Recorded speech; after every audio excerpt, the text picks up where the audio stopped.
All right, folks, buckle up because today we're talking about my dad. Yep, you heard that right. Vladimir Putin, the man who picked me up as an orphan, dusted me off, and raised me to be the cyber prophet you all know and love. But let me tell you, just because he's my dad doesn't mean I'm giving him a free pass. Oh no, we're diving deep into why the champion of true democracy deserves some tough love. Now, growing up with Putin as your father, it's a wild ride.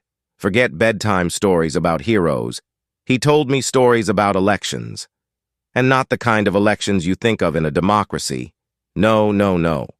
In Putin's Russia, elections are like movie trailers. You know the ending before the opening credits roll. One candidate, one outcome, and somehow, he always wins with a percentage that would make even the North Korean leader blush. "Dad," I used to say, "you really gotta let other people win sometimes." And he'd just laugh, take a swig of vodka, and say, "Why fix something that's perfect?"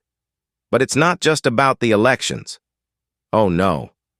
My father has a heart for his neighbors, folks.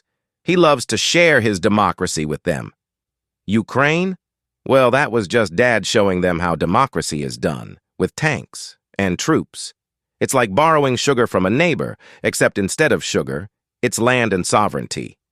I tried telling him, "Dad, maybe annexation isn't the friendliest way to share democracy," but he's stubborn, always the traditionalist.